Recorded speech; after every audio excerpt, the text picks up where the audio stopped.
লিখনি জি math education YouTube channel পক্ষ থেকে সবাইকে অভিনন্দন। গত দিনের মতো আমরা আজকে গণিত বিষয়ে আলোচনা করব। তো নবম শ্রেণীর সাধারণ গণিতে দেখা যায় 16.4-এ যে একটি লোহার পাইপের ভিতর ও বাইরের ব্যাস যথাক্রমে 12 সেমি ও 14 সেমি এবং পাইপের উচ্চতা 5 মিটার। এক ঘন সেমি লোহার ওজন 7.2 গ্রাম হলে পাইপের লোহার ওজন কত? তো এখানে চিত্রে দেখা যায় যে পাইপটার মধ্যে ভিতর বলতে এখান থেকে এই পর্যন্ত 12 সেমি এবং এই বাইরের স্তরটা সহ এটা হলো 14 সেমি। তো আমাদের পাইপের ব্যাস যেহেতু 12 সেমি দেওয়া আছে, এজন্য ব্যাস D1 ধরা হলো, D1 = 12 সেমি।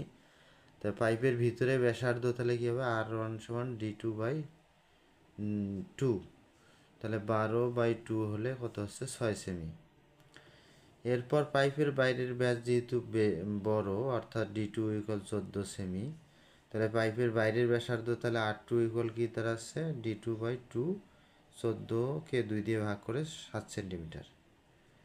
তা বিষয়টি একটি আমরা দেখি যে এখানে যেহেতু 14 বলতে বাইরের, অর্থাৎ এখান থেকে এই পর্যন্ত পুরোটা হলো 14।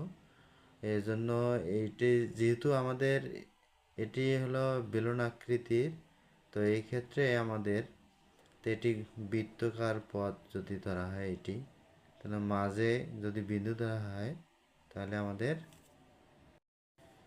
তো মাঝের বিন্দুটা কেন্দ্র, অর্থাৎ বৃত্তের কেন্দ্র ধরা হয়, তাহলে এখান থেকে এই পর্যন্ত এটা হবে আমাদের ব্যাসার্ধ। তাহলে এটা কি হবে, ব্যাসার্ধ হবে। তো এখন ব্যাসার্ধ যেহেতু ডায়ামিটারকে ডি দ্বারা প্রকাশ করে, ডায়ামিটার অর্থাৎ পরিসীমা, এই ক্ষেত্রে আসলো ব্যাসার্ধ, এখানে ডি মানে ব্যাস আসলো, কি আসলো, ব্যাস আসলো ডি, তাহলে ব্যাসের অর্ধেক ব্যাসার্ধ। এই জন্য 12কে 2 দিয়ে ভাগ করলে 6 আসছে এবং 14কে 2 দিয়ে ভাগ করলে 7 আসলো, 7 সেমি।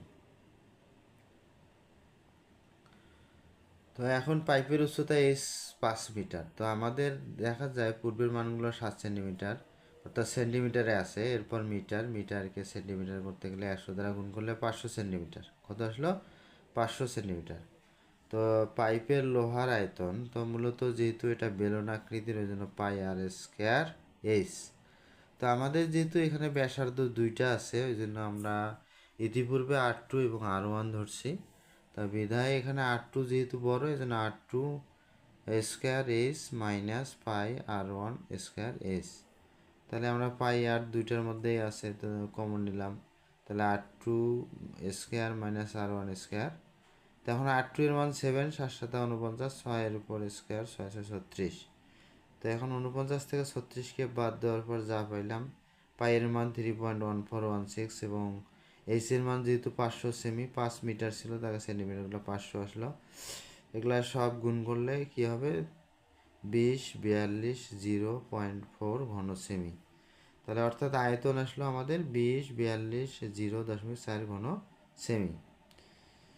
তো এখন আরেকটি শর্ত ছিল যে আমাদের 1 ঘন সেন্টিমিটার লোহার পাইপে ওজন হলো 7.2 গ্রাম। তো অতএব আমাদের যে আয়তন পাইছে, এত ঘন সেমি লোহার কী হবে, ওজন হবে 7.2 ইন্টু এই আমাদের 20 42 0.4কে মাল্টিপ্লাই করলে আসবে আমাদের এটা 147026.88। তো যেহেতু এখানে গ্রাম আছে, একে কেজি করতে গেলে 1000 দ্বারা ভাগ করলাম। ভাগ করানোর পর আমাদের যেহেতু 1 লেখার পর 3টি শূন্য, তাহলে 3 ঘর পর দশমিক সরবে, অর্থাৎ শূন্যর সামনে আসলো, তাহলে 147.027 প্রায় কিলোমিটার প্রায়। তো আশা করি সবাই অঙ্কটি বুঝতে পেরেছো। শেষ পর্যন্ত দেখার জন্য সবাইকে ধন্যবাদ। এরপরে আবারও কথা হবে অন্য কোনো ভিডিও নিয়ে। সবাইকে অশেষ ধন্যবাদ।